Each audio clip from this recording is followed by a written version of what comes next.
যদি পারতাম তাহলে সত্যযুগের ধ্যান, সত্যযুগের তপস্যা সেইগুলাই ধর্ম থাকতো। তাহলে হলো না কেন? কারণ ওটা আমরা করতে পারবো না। ত্রেতা যুগের যাগে যজ্ঞগুলা, এই কঠিন যজ্ঞগুলা আমরা করতে পারবো না। তারপর যুগের এত পূজা অর্চনা, এত পরিচর্যা এগুলো আমরা করতে পারবো না। যার জন্য কলিযুগের ধর্ম হয় নাম শরণে কীর্তনে, চারি যুগে চারি ধর্ম জীবেরই কারণ। এত যে কলিতে নাহি তবজন্ধ, যে জনে ভজে কৃষ্ণ তার মহাভাগ্য। তাদেরকে ভাগ্যবান বলা হয়েছে যারা কৃষ্ণ ভজন করে। যারা কৃষ্ণ ভজন করেন না তাদেরকে ভাগ্যবান বলা হয়নি। মানে সহজ কথা, সহজ ধর্ম, সহজ পদ্ধতি, অথচ এটা যদি কেউ পালন করে সেই ভাগ্যবান ভাগ্যবতী হবে। তাহলে আমাদের মতো এত সুন্দর সুযোগ কেউ পায়নি, আমরা পেয়েছি, আমরা ধন্য। এই জন্য ভাগবতেও বলেছে কলিকাল তুমি ধন্য, কারণ তুমি যা করে দিয়েছো, যা এনেছো, ওটা অন্য যুগে আসেনি, এটা কলি এনেছে। কলি যদি না আসতো কৃষ্ণ ভজন হতো না। কলি যদি না আসতো, এই যে আজকে যে ব্রতটা করছি, এই ব্রত করে 1 লক্ষ এই একাদশীর ফল প্রাপ্ত হতে পারতাম না। মানে শতজন্মের পাপ বিনষ্ট করতে পারতাম না। কলি এসেছে বিদায় এই সুযোগটা এসেছে। এই জন্য ভাগবত কলিকে ধন্য বলা হয়েছে। হে কলিকালে তুমি ধন্য, তুমি ভালো, কারণ তুমি সব কিছু ভালো করে দিয়েছো। তবে কি কলিকালে ভালো খারাপ নেই? হ্যাঁ, খারাপ আছে, ভালোটা কম, খারাপটা বেশি। বিচার করে দেখা যায় যে 99 খারাপ, 1 ভালো। হ্যাঁ, পরীক্ষিত মহারাজ যখন কলিকে মারতে চেয়েছিলেন, তখন তিনি বিচার করে দেখলেন যে এই কলির 99টা দোষ, কলিকে মেরেই ফেলবো আমি। তিনি মারতে চেয়েছেন, উদ্যত হয়েছেন, অসি উত্তোলন করেছেন, মেরে ফেলবো তোমাকে আমি। কলিকে যদি মেরে ফেলি কলিকাল আসবে না। কলিকাল যদি না আসে তাহলে মানুষের আয়ু কমবে না, মানুষের দুর্দশা বাড়বে না, দুঃখ দুর্দশাটা হবে না, এই যে ঝগড়া আত্মকলহ সেটা হবে না। এই জন্য তিনি কলিকে মারতে চেয়েছেন। কিন্তু তারপরে বিচার করে দেখা যায়, হ্যাঁ, যে কলির 99 দোষের পরেও একটা গুণ আছে। একটা গুণের কারণে তাকে মারলেন না। গুণটা ভালো, 99 দোষের মধ্যে একটা গুণ, একটা গুণ ভালো, একটা গুণ। এই গুণটা যদি কেউ ধরে তাহলে 99 দোষে তাকে কিছু করতে পারবে। যার জন্য তিনি মারলেন না, রেখে দিলেন, 5টা জায়গা করে দিলেন যে তুমি এখানে থাকবে। কোথায় থাকবে? বলছে যেখানে ঝগড়া হবে সেখানে থাকবে, মানে যেখানে কলহ সেখানে কলিকে থাকতে দেওয়া হয়েছে, সেখানে তুমি থাকবা। আর যেখানে নেশা হবে, জুয়া খেলা হবে, মদ্যপান হবে, হ্যাঁ, মানে নেশা করবে, সেখানে থাকবে। আর যেখানে সুবর্ণ থাকবে, মানে স্বর্ণ থাকবে, তুমি সেখানেও থাকবে। যেখানে মিথ্যা কথা হবে সেখানেও থাকবে, যেখানে জীব হিংসা করা হবে সেখানেও থাকবে। এইভাবে কলিকে একটা নির্দিষ্ট করে জায়গা দেওয়া হলো যে তুমি এখানে থাকবে, তার বাহিরে যাবে। কারণ কলিতে আত্মকলহ বেশি হবে। আত্মকলহ মানে নিজেরার মধ্যে যে কলহটা হয় সেটা হচ্ছে আত্মকলহ। স্বামী স্ত্রী, ভাই ভাই, মায়াজি, হ্যাঁ, বাপ বেটা, এই যে কলহটা এটাকে আত্মকলহ বলে।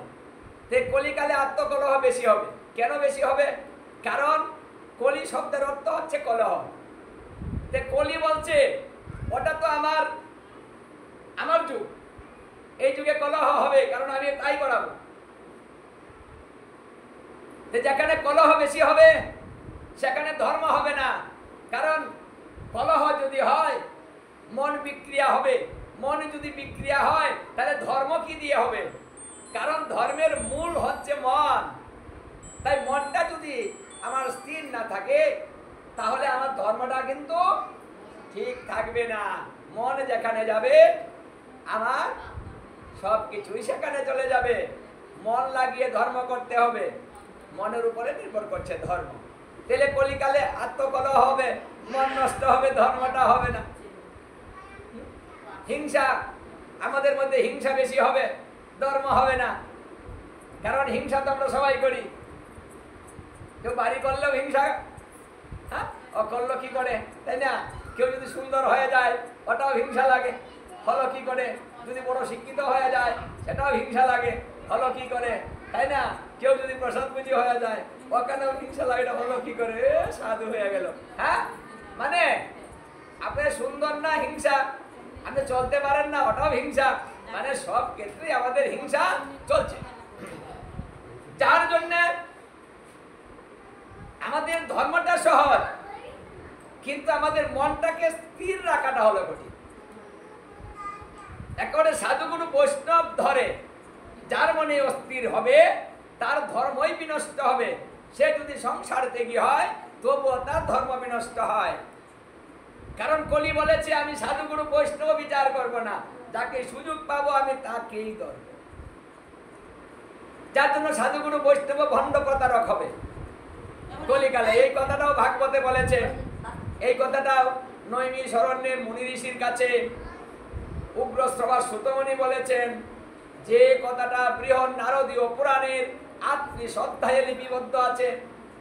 আমাদের কি হবে ভবিষ্যৎ, আমাদের মানুষের দশাটা কি হবে, স্বভাবটা কেমন হবে, আমাদের চরিত্র কেমন হবে, চলাফেরা কেমন হবে, আহার বিহার কেমন হবে, মানে আমাদের এই ভালোবাসাটা কেমন হবে, মায়া মমতা কেমন হবে, আকৃতি কেমন হবে, মানে মন কেমন হবে, এই সমস্ত কিছুর কথাই তিনি বলেছিলেন 60,000 মুনি ঋষির কাছে।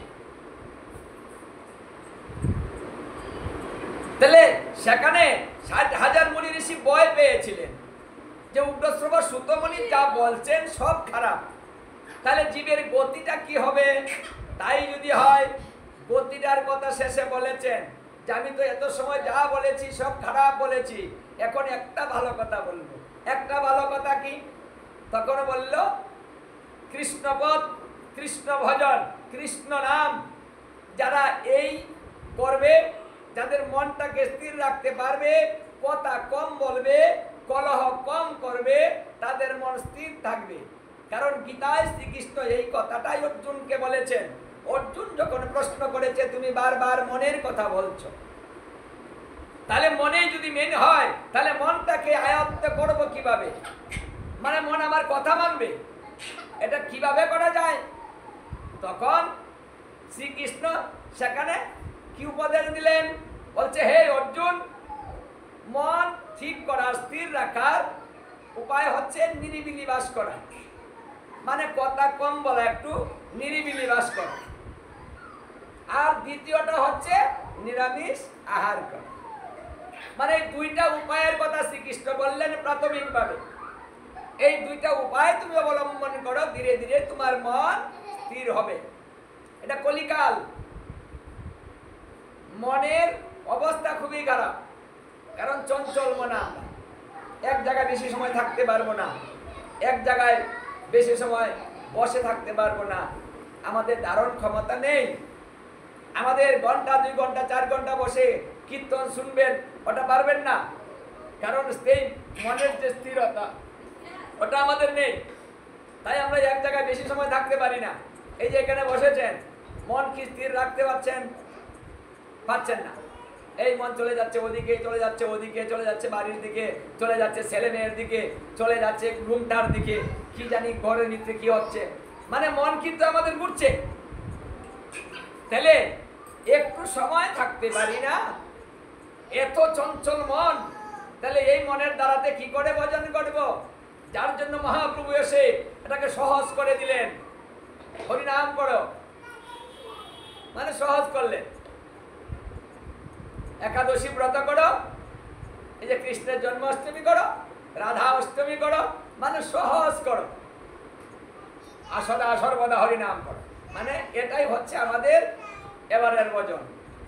এই জন্য এই কথাটাই মুনি ঋষির কাছে উগ্রশ্রবা সুতমুনি বললেন যে হে মুনি ঋষিগণ, আমি অনেক কথা বলেছি, কিন্তু এখনই যে কথাটা বলবো সেটা হচ্ছে একটা মেন কথা। কারণ কৃষ্ণ ভজনে যারা করিবে, যাদের মন স্থির রাখতে পারবে, মনটা স্থির রেখে ভজন করতে পারবে, তারা এই কলির 99 দোষ থেকে মুক্তি লাভ করতে পারে, কিচ্ছু করতে পারবে না। কথা যত বেশি হবে, বাজে কথা তত বেশি হবে, এটা কথার স্বভাব। দেখবেন স্বামী স্ত্রী যদি কিছু কথা বলেন, একা একা কথা বলবেন, কেউ নেই ঘরে, আপনারা দুজন কথা বলছেন, হাসাহাসি করছেন, হয় না? হ্যাঁ, একটু ঠাট্টা করে এদিক সেদিক বলা হচ্ছে না, হাসাহাসি হচ্ছে, দেখবেন হঠাৎ করে তার মধ্যেই লেগে যায়। একটা কথা যদি এদিক সেদিক হয়, এই কি কি বললি, লেগে গেল না? এ তো হাসাহাসি আনন্দ, তার মধ্যে লেগে গেল, কি ব্যাপার গো, কি হইল গো, ওই কথাটা তো কইল, হ্যাঁ, আরে হেসে হেসে বলেছি তো, এমনি বলেছি, হয় না, মানে মেনে নিবে না, এটা এমনি এমনি হয়নি, ইচ্ছা করে বলেছ, লেগে গেল কাপের কাপ, তাই না? মন হয়ে গেল নষ্ট। এই জন্য স্বামী স্ত্রীর মধ্যেও বেশি কথা বলা যাবে না, এখানেও সমস্যা, মানে যতটুকু বলা দরকার অতটুকু বলতে হবে, মানে অধিক নয়। মানে এটা যারা ম্যানেজ করে চলতে পারবেন, তারা মন স্থির রাখতে পারবেন, ধর্ম করতে পারবেন। ধর্ম কম করেন, সমস্যা নেই, কিন্তু মনটাকে স্থির রাখতে হবে, চঞ্চল করে ধর্ম করতে পারবেন। মানে এটা হলো ভাগবতের একটা সুন্দর উপদেশ, যে কথাটা উগ্রশ্রব সুতমুনি 60,000 মুনি ঋষিকে বুঝিয়েছিলেন। মানে আমরা কিভাবে ধর্মটা করব, নামটা যে নিব।